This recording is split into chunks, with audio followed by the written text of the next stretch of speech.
দেখো, ওই ছোট্ট ছানাটা গাছের নিচে বসে কান্না করছে। চলো আমরা ওই ছানাটার কাছে যাই। হ্যাঁ রে মা, তাই চল। এই যে ছানা, তুমি এখানে বসে কাঁদছো কেন? কি হয়েছে তোমার? আমার মা কাছে কাছে, আর আমার খুব খিদে পেয়েছে, তাই এখানে বসে মায়ের জন্য অপেক্ষা করছি। কিন্তু তোমরা কে? তোমাদের মতো এমন মানুষকে তো আমি কখনো দেখিনি। আমরা মানুষ না ছানা, আমরা হলাম পরী। তাই তুমি আমাদের কখনো দেখোনি। যাই হোক, তুমি কেঁদো না, আমি তোমার খাওয়ার ব্যবস্থা করে দিচ্ছি। এই নাও একটি স্বর্ণ মুদ্রা। এই স্বর্ণ মুদ্রা বিক্রি করলেই তুমি অনেক টাকা পাবে। আর সেই টাকা দিয়ে আমি খাবার কিনে খাবো। কি মজা, কি মজা! পরি, তোমাকে অনেক ধন্যবাদ। এসব বলে মৌটুসি স্বর্ণকারের দোকানের দিকে যেতে থাকে। আর তখনই পথে কালু আর কাকুলির সাথে দেখা হয়ে যায়। কি রে মৌটুসি, এদিকে কোথায় যাচ্ছিস? এ কি, তোর হাতে ওটা কি রে? সোনার মতো চকচক করছে। এটা তো স্বর্ণ মুদ্রা কাকুলি মাসি, তাই সোনার মতো চকচক করছে। ও মা, সত্যি তো। কিন্তু তুই আবার স্বর্ণমুদ্রা কোথায় পেলি? এরপর মৌটুসি কাকুলিকে সব কথা খুলে বলে এবং সে সেখান থেকে চলে যায়। কালু, তাড়াতাড়ি ওই গাছের নিচে চলো। মৌটুসির মতো আমরাও কান্না করে পরীর কাছ থেকে অনেক স্বর্ণমুদ্রা নিয়ে আসবো। হ্যাঁ কাকুলি, তাই চলো। হে সৃষ্টিকর্তা, এখন আমরা কোথায় যাব আর কি খেয়ে থাকবো? আমাদের যে কেউ কোনো কাজ দিচ্ছে না। সৃষ্টিকর্তা, তুমি আমাদের কোনো একটা উপায় বলে দাও, যে উপায়ে আমরা দুমুঠো খাবার কিনে খেতে পারবো। কি ব্যাপার রে মা, ওই গাছটার নিচে আবার কে কান্না করছে? কেউ হয়তো বিপদে পড়েছে মা, চলো আমরা তাকে সাহায্য করি। এরপর দুই পরী আবার ওই গাছের নিচে চলে যায়। কি হয়েছে তোমাদের? এখানে এভাবে বসে কাঁদছো কেন? আর বলো না পরী, বনে কোনো পাখি আমাদের কাছে নেয় না, তাই আজ দুদিন থেকে না খেয়ে আছি। এখন তুমি বলো, না খেয়ে কি ভালো থাকা যায়? ও আচ্ছা, বুঝতে পেরেছি। চিন্তা করো না, আমি তোমাদের ইনকামের পথ তৈরি করে দিচ্ছি। এই নাও কিছু স্বর্ণ মুদ্রা। এই স্বর্ণ মুদ্রাগুলো বিক্রি করে ভালো একটা ব্যবসা শুরু করো, তাহলে তোমাদের আর অন্য পাখিদের কাছে কাজ চাইতে হবে না। হ্যাঁ পরি, তুমি একদম ঠিক বলেছো। যাও তোমরা তাহলে, এখন ব্যবসার কাজ শুরু করে দাও। মা, চলো আমরা ঝর্ণার কাছে যাই আর ঝর্ণাতে অনেক মজা করে গোসল করব, তারপর আমাদের রাজ্যে ফিরে যাব। আচ্ছা ঠিক আছে রে মা, চল দেখি। মা, আমার অসুখ ভালো হচ্ছে না কেন? এভাবে বিছানায় শুয়ে থাকতে যে আমার একদম ভালো লাগে না মা, একদম ভালো লাগে না। তোর অসুখ ভালো হবে রে মা, তোকে একা বাড়িতে রেখে তো কাজে যেতে পারছি না, আর এজন্য আমার কাছে কোনো টাকাও নেই যে তোর জন্য ভালো ওষুধ কিনে নিয়ে আসবো। তুই ঘুমিয়ে থাক, আমি দেখছি বনের কোনো পাখির কাছে কিছু টাকা ধার পাই কিনা। আচ্ছা ঠিক আছে মা, তবে তুমি তাড়াতাড়ি ফিরে এসো কিন্তু। কালু, স্বর্ণ মুদ্রাগুলো বিক্রি করে বাজার থেকে ব্যবসার জিনিসপত্র কিনে নিয়ে এসো। ব্যবসার জিনিসপত্র কিনে শুধু শুধু টাকা নষ্ট করব কেন? ব্যবসা না করলে কি করবে? বসে বসে খেলে তো কয়েকদিনের মধ্যেই সব টাকা শেষ হয়ে যাবে। কাকুলি, আমার মাথায় একটা ভালো বুদ্ধি এসেছে। সেই বুদ্ধিতে কাজ করলে আমাদের কখনো টাকার অভাব হবে না। তাই নাকি কালু? তাহলে বলো দেখি কি সেই বুদ্ধি? এরপর কালু তার সব বুদ্ধির কথা কাকুলিকে খুলে বলে, আর তখনই সেখানে টুনি চলে আসে। কালু দাদা, আমাকে কিছু টাকা ধার দাও না, মেয়েটার শরীরটা খুব অসুস্থ। তুমি যদি আমাকে কিছু টাকা ধার দিতে, তাহলে মেয়েটার জন্য ওষুধ কিনে নিয়ে যেতে পারতাম। তোর জন্য আমরা টাকার বস্তা নিয়ে বসে আছি নাকি যে তুই টাকা চাইতে এসেছিস? আমাদের কাছে কোনো টাকা নেই। যা যা এখান থেকে, ভিখারি কোথাকার। কাকুলি দিদি এভাবে বলছো কেন? আমি তো তোমাদের কাছে ভিক্ষা চাইতে আসিনি। আর ধনী পাখি হয়ে এভাবে মিথ্যে বলছো কেন? এই টুনি, এই তুই এখান থেকে যাবি নাকি মেরে তাড়িয়ে দিব? আমরা একটা নতুন কাজ নিয়ে কথা বলছিলাম, আর তুই এসে বিরক্ত করছিস কেন? যা এখান থেকে, যা বলছি। কালুর মুখে এমন কথা শুনে টুনি আর কিছু না বলে সেখান থেকে চলে যায়। আর কালু কাকুলি একটা জাল নিয়ে সেই গাছের কাছে চলে যায়। আর সেখানে বসে আবারও তারা কান্নার অভিনয় করতে থাকে। আর এভাবে বেশ কিছুক্ষণ কেটে যায়। কাকুলি, পরীরা তো এখনো আসছে না, তার মানে কি পরীরা বন ছেড়ে চলে গেছে? আমিও তো সেটাই ভাবছি।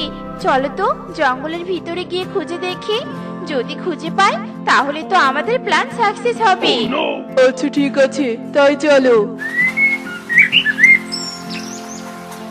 মারে, তোর গোছল দেয়া হলো? তাড়াতাড়ি আমাদের রাজ্যে ফিরে যেতে হবে তো। মা, তুমি জঙ্গল থেকে আমার জন্য কত ফুল তুলে নিয়ে এসেছো, আর আমি ততক্ষণে গোসল করা শেষ করছি।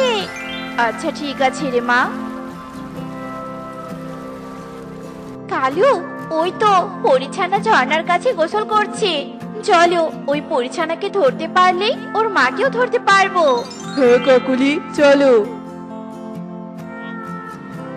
আমাকে সাহায্য করো, আমাকে সাহায্য করো ছানাপরি। আমি যে খুব বড় বিপদে পড়েছি। আমি তো তোমার কোনো বিপদ দেখছি না, তাহলে তুমি এভাবে কান্না করে সাহায্য চাইছো কেন? এভাবেই ছানাপরি কাকুলির সাথে কথা বলতে থাকে। আর তখনই কালু পেছন থেকে ছানাপরিকে জাল দিয়ে আটকে ফেলে। আমাকে ছেড়ে দাও, ছেড়ে দাও আমাকে। আমি তো তোমাদেরকে সাহায্য করতে এসেছি। আমাকে ছেড়ে দাও। তোকে ধরার জন্যই তো আমরা অভিনয় করে এখানে নিয়ে এসেছি তোকে। যাই হোক, এবার বল তোর মা কোথায়? তোদের দুজনকে ধরে আমাদের বাড়িতে নিয়ে যাব, আর তারপর প্রতিদিন এক কলস করে তোদের কাছ থেকে স্বর্ণমুদ্রা নিব। হা, হা, হা, হা, হা। তোমরা কিন্তু বেশি লোভ করছো, এই পরিণতি কিন্তু খুব খারাপ হবে। মা, মা, কোথায় তুমি? তাড়াতাড়ি এখানে এসো। কালু, এর মা আসলে তো তার জাদু শক্তি দিয়ে আমাদের বন্দি করে ফেলবে। তাই আমি একে নিয়ে বাড়িতে যাচ্ছি। আর তুমি অন্য একটা জাল এনে ওর মাকে ধরার জন্য এখানে লুকিয়ে থাকো। হ্যাঁ কাকুলি, আমি সেটাই করব। এরপর কাকুলি ছানাপরিকে নিয়ে তার বাড়ির দিকে আসতে থাকে। আর তখনই পথে টুনির সাথে দেখা হয়ে যায়। একে কাকুলি দিদি, তুমি পরিছানাটাকে ধরে নিয়ে আসলে কেন? মাসি, তুমি জঙ্গলে কি আমার মাকে বাঁচাও, নয়তো ওরা আমার মাকে মেরে ফেলবে। তাই পরিছানা, আয়, চুপ কর। আর একটা কথা বললে তোর খবর খারাপ আছে, এই বলে দিলাম। সেটা তো সময় হলে বুঝতে পারবে কাকুলি দিদি। এই কথা বলে টুনি জঙ্গলের দিকে চলে যায়। আর জঙ্গলের ভিতরে ঢুকতেই সে পরীকে দেখতে পায়। পরী, পরী, তোমার সর্বনাশ হয়ে গেছে। মানে কি সর্বনাশ হয়েছে আমার? এরপর টুনি পরীকে সব কথা খুলে বলে। আর তারপর পরী তাড়াতাড়ি করে কাকুলির বাড়িতে চলে আসে। তোমরা আমার মেয়েকে ধরে নিয়ে এসেছো কেন? না, এই পাখিরা খুব লোভী, এরা বেশি স্বর্ণমুদ্রা পাওয়ার লোভে আমাকে ধরে নিয়ে এসেছে, আর এখন তোমাকেও ধরে ফেলবে। তাই বলি কি, তুমি এখান থেকে চলে যাও মা, চলে যাও। আমি হলাম পরী, আর আমার জাদু শক্তির ক্ষমতা সম্পর্কে পাখিদের কোনো ধারণাই নেই। ইচ্ছে করলে আমি তোমাদের ঘর বাড়ি সবকিছু অদৃশ্য করে দিতে পারি, এমনকি তোমাকেও সাপ বানিয়ে দিতে পারবো। পরী, দয়া করে আমাদের কোনো ক্ষতি করো না। তোমার মেয়েকে ছেড়ে দিচ্ছি, এই নাও তোমার মেয়েকে নাও। লোভী পাখি কোথাকার, তোমরা আমার স্বর্ণমুদ্রা পাওয়ার যোগ্যই নও। লোভ না করে যদি ব্যবসা শুরু করতে তাহলে অনেক ধনী হতে পারতে। এখন আগে স্বর্ণমুদ্রাগুলোকে আমি অদৃশ্য করে দিয়েছি। টুনি, এই নাও এক কলস স্বর্ণমুদ্রা। তুমি আমার স্বর্ণমুদ্রা পাওয়ার যোগ্য পাখি, তাই এগুলো বিক্রি করে তুমি একটা ব্যবসা শুরু করো। পরী, তোমাকে অনেক ধন্যবাদ। এগুলো বিক্রি করে আমার মেয়ের চিকিৎসা আগে করব। মেয়েটা যে খুব অসুস্থ আমার। এই নাও একটি জাদুই ডালিম। এই ডালিম তোমার মেয়েকে খাওয়ালেই তোমার মেয়ে সুস্থ হয়ে যাবে। এরপর টুনি খুশি মনে সেখান থেকে চলে যায় আর পরিও তার ছানাকে নিয়ে তাদের রাজ্যে ফিরে যায়। মা মা আমি সুস্থ হয়ে গেছি মা। কি মজা কি মজা, এখন থেকে আমি ঘুরে বেড়াতে পারবো। তোর সুস্থতা দেখে আমারও খুব ভালো লাগছে রে মা। এবার স্বর্ণ মুদ্রাগুলো বিক্রি করে একটা ব্যবসা শুরু করব, তাহলে আর অন্যের কাজ করতে হবে না। কাকুলি, ওই পরীকে তো খুঁজেই পেলাম না, এখন তাহলে কি হবে? কিছুই হবে না কালু, লোভে পড়ে তো যা পেয়েছিলাম সেগুলো হারিয়ে ফেলেছি। এরপর কাকুলি কালুকে সব কথা খুলে বলে, আর সব শুনে কালু কাকুলি তাদের অপকর্মের জন্য আফসোস করতে থাকে।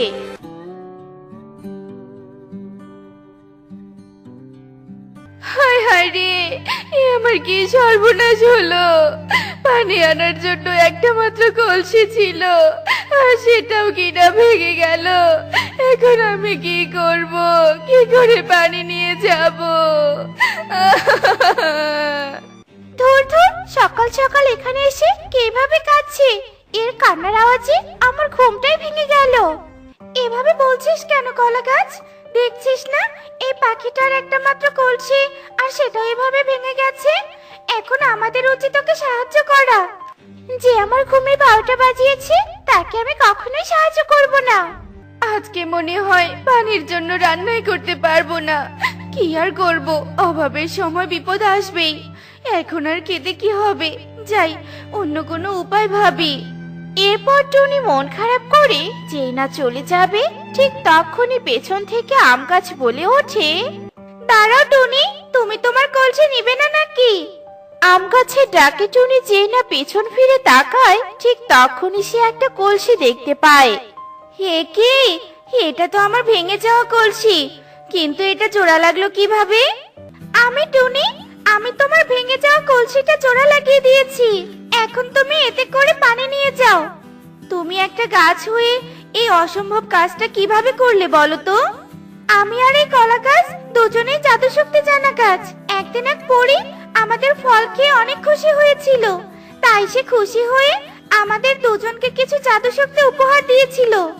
তার মানে তোমরা জাদুর গাছ?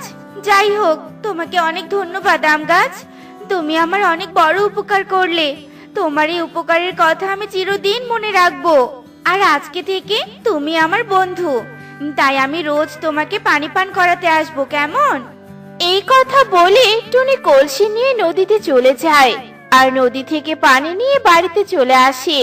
এদিকে টুনিকে আম গাছের বন্ধু হওয়া দেখে কলা গাছ হিংসায় জ্বলে যায়, আর বলতে থাকে, সামান্য একটু উপকার করে ও কিনা টুনি পাখির বন্ধু হয়ে গেল। টুনি পাখি ওকে রোজ ঠান্ডা পানি পান করাবে, তাতে কি হয়েছে? আমার কি জাদু শক্তি নেই নাকি? আমিও কোনো এক পাখিকে উপকার করে তার থেকে পানি পান করব। এরপর দেখতে দেখতে সেই দিন কেটে যায়।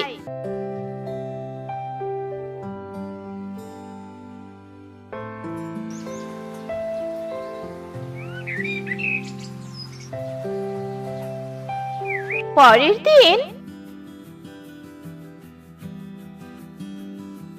এই বয়সে এসে ফুটবল খেলতে এসেছি, তাই না রে তোতা? আমি কি আসতে চেয়েছি নাকি? তুমি তো আমাকে জোর করে নিয়ে এলে। ওইদিকে আমার কাজের ক্ষতি হয়ে যাচ্ছে, কি আর করব? এর কথা না শুনেও তো পারি না। হাজারো হোক আমাদের বনের কালু দাদা বলে কথা। এই তোতা, এবার দেখ আমি কত জোরে বল মারতে পারি।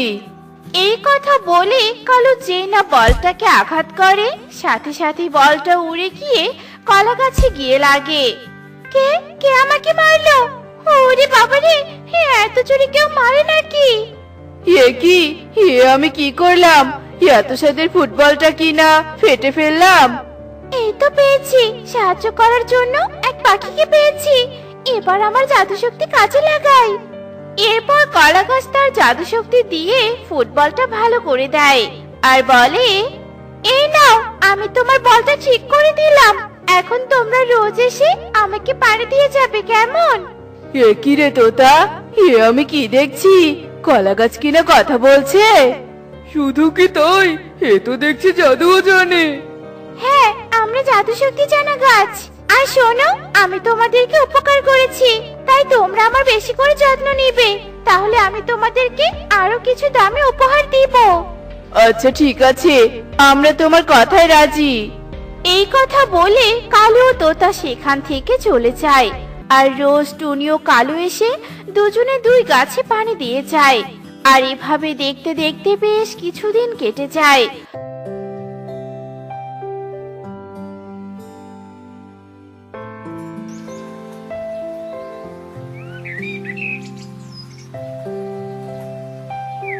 অন্যদিকে কালু এক তান্ত্রিকের কাছে চলে যায় আর বলে, শুনুন তান্ত্রিক বাবা, আমাকে একটা কাজ করে দিতে হবে। কি কাজ কালু, বল তো শুনি। এই বনে এক জাদুকরি কলা গাছ আছে, আর সেই গাছ নাকি তার জাদু দিয়ে অনেক কিছু উপহার দিতে পারে। ওই গাছের সমস্ত জাদু শক্তি আমি নিজের করে পেতে চাই। এ কাজে আপনি আমাকে সাহায্য করুন, আর এর জন্য যত টাকা লাগবে সব টাকা আমি দিব আপনাকে। ঠিক আছে, টাকা দিলে আমি সব কাজ করে দিতে পারি, কিন্তু এই কাজটা করতে হলে তোকে একটা কাজ করতে হবে। পারবি তো? হ্যাঁ পারবো, কিন্তু কি কাজ শুনি? আমি তোকে জাদু শক্তি চুরি করার জন্য একটা মন্ত্র শিখিয়ে দিব, আর সেই মন্ত্রটা তোকে কলা গাছকে পাঠ করাতে হবে। আর কলা গাছ এই মন্ত্র পাঠ করার সাথে সাথেই সব জাদু শক্তি তোর হয়ে যাবে। তবে বলুন তান্ত্রিক বাবা, কি সেই মন্ত্র? এরপর তান্ত্রিক কালুকে একটা মন্ত্র শিখিয়ে দেয়। আর মন্ত্র শিখে নিয়ে কালু কলা গাছের কাছে যায়। এ কি কালু বন্ধু, তুমি তো এক্ষুনি আমাকে পানি পান করিয়ে গেলে, তাহলে আবার কেন এলে বলো তো? ইয়ে মানে না মানে, আসলে তোমাকে একটা খুশির খবর দিতে এসেছি বন্ধু। কি খবর বলো তো শুনি। আমি একটা মন্ত্র জানি, যে মন্ত্র একবার বললে তুমি দ্বিগুণ শক্তিশালী হয়ে যাবে। আরে তাই নাকি বন্ধু, তাহলে তো বেশ ভালো হবে। দ্বিগুণ শক্তিশালী হয়ে গেলে তো আমি আম গাছের থেকে অনেক বেশি যত্ন পাবো। তখন আম গাছ আমাকে কিচ্ছু বলার আগে দুবার ভাববে। বলো বন্ধু, কি সেই মন্ত্র? আমি সেই মন্ত্র বলবো। শোনো তবে, ইরিং বিরিং তিরিং ছা, আমার সব জাদু শক্তি কালুর কাছে চলে যা। দাঁড়া কলা গাছ, তুই এই মন্ত্র পড়িস না। আমার কেন জানি এই কালুর উপর সন্দেহ হচ্ছে। ও মনে হয় তোকে মিথ্যে বলে লোভ দেখাচ্ছে। চুপ কর, আমার শক্তি দ্বিগুণ হবে জেনে তোর খুব হিংসা হচ্ছে তাই না? তা তো হবে, তুই যতই হিংসা করিস না কেন, এই মন্ত্র আমি পড়বই। ইরিং বিরিং তিরিং ছা, আমার সব জাদু শক্তি কালুর কাছে চলে যা। কলা গাছ মন্ত্র পড়ার সাথে সাথেই তার সমস্ত জাদু শক্তি কালুর কাছে চলে যায়। পেয়ে গেছি, আমি কলা গাছের জাদু শক্তি পেয়ে গেছি। এখন আমি আমার জাদু শক্তি দিয়ে যা খুশি তাই করব। হা হা হা হা হা। এই কথা বলে কালু সেখান থেকে চলে যায়। আর কলা গাছ কাঁদতে থাকে। দেখলি তো কলা গাছ, লোভ করার ফল কি হয়? লোভ করে নিজের জাদু শক্তিটুকু হারিয়ে ফেললি। আর কিছুক্ষণ পরে তো তোকে পৃথিবী থেকে বিদায় নিতে হবে, কেননা পরি বলেছিল আমাদের মধ্যে জাদু শক্তি বিলুপ্ত হয়ে গেলে আমরা সেদিনই মারা যাব। হ্যাঁ রে আম গাছ, পরির কথা আমার মনে আছে। এখন আমি কি করব? কে আমাকে বাঁচাবে? হায় হায় রে, লোভ করে যে অনেক বড় পাপ করে ফেললাম, আর সেই পাপের ফলে আমি ধ্বংস হয়ে যাব। কলা গাছ তার জাদু শক্তি হারিয়ে অনেক জোরে জোরে কাঁদতে থাকে।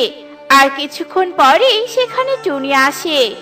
এ কি কলা গাছ, তুমি এভাবে কাঁদছো কেন? কি হয়েছে তোমার? কলা গাছ টুনিকে তার জাদু শক্তি হারানোর সব কথা খুলে বলে। তুমি লোভ করে মোটেও ঠিক কাজ করনি কলা গাছ, আর কালু দাদাও তোমাকে মিথ্যে কথা বলে ঠকিয়ে ঠিক করেনি। তবে তুমি কেঁদো না কলা গাছ, আমি তোমার জাদু শক্তি ফিরিয়ে আনার ব্যবস্থা করছি। এই কথা বলে টুনি পানির কলসি রেখে সেখান থেকে চলে যায়। আমার এখন অনেক শক্তি, এখন আমি ওই নারকেলটা গাছে না উঠেই পেরে খাবো। হা হা হা হা হা। আরে এই জাদু কিভাবে প্রয়োগ করতে হয় সেটাই তো আমি জানি না। এখন আমি কি করব? এ কি, আমার শরীর হঠাৎ এমন ভারী হয়ে আসছে কেন? এসব বলতে বলতে কালু হঠাৎ করে মাটিতে পড়ে যায়। ঠিক তখনই সেখানে টুনি চলে আসে। এ কি কালু দাদা, কি হয়েছে তোমার? তুমি এভাবে পড়ে আছো কেন? আমার শরীর অনেক ব্যথা করছে রে টুনি। আমি আর সহ্য করতে পারছি না। মনে হয় কলা গাছের জাদু শক্তি চুরি করার জন্য আমার এমন অবস্থা হয়েছে। দেখলে তো কালু দাদা, অন্যকে ঠকালে নিজের ক্ষতি হয়ে যায়। হ্যাঁ রে টুনি, আমি এই জাদু শক্তি চাই না। তুই আমাকে বাঁচা টুনি, তুই আমাকে কলা গাছের কাছে নিয়ে চল। এরপর টুনি কালুকে পিঠে করে কলা গাছের কাছে নিয়ে যায়। আর সেখানে গিয়ে কালু কলা গাছকে স্পর্শ করার সাথে সাথেই কলা গাছ তার জাদু শক্তি ফিরে পায় আর কালুও স্বাভাবিক হয়ে যায়। দেখলে তো বন্ধুরা, লোভ করলে কি হয়? লোভ করলে নিজের যেটুকু আছে সব ধ্বংস হয়ে যায়। তাই আমাদের কখনো লোভ করা উচিত নয়। এমনই সব মজার মজার শিক্ষণীয় টুনি পাখির গল্প দেখতে আমাদের পাশে থেকো। আর গল্পগুলো কেমন হচ্ছে তা জানাতে ভুলো না কিন্তু। Bye bye.